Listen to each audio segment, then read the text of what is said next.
Rồi mình này bị hết bình với bình.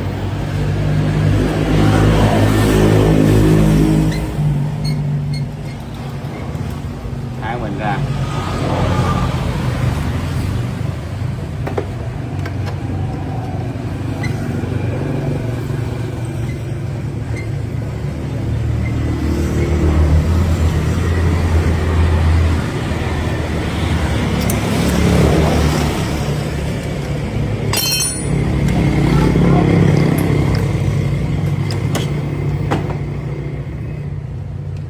Bình này mình cũng thay lại 1-2 lần rồi, mình gửi ép xanh tương đối tốt chứ không có ngầu lắm.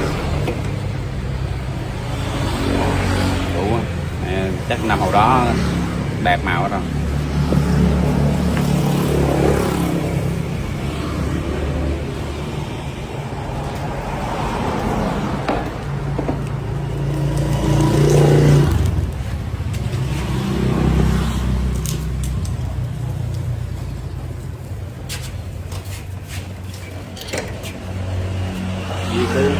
Chạy không được nữa. Hả? Chạy không được nữa.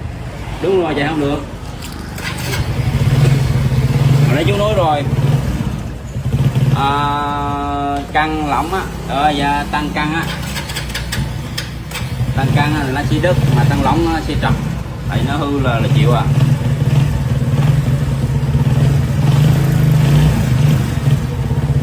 Nó quá hư luôn. Xe bán mà người ta bán, người ta tiết kiệm tồ lại để ta kiếm lò á.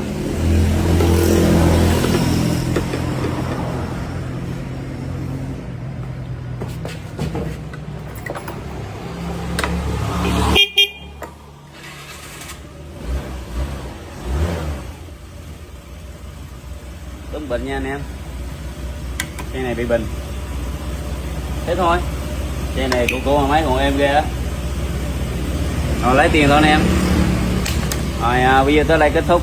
Cảm ơn anh em đã theo dõi nha. Chào anh em.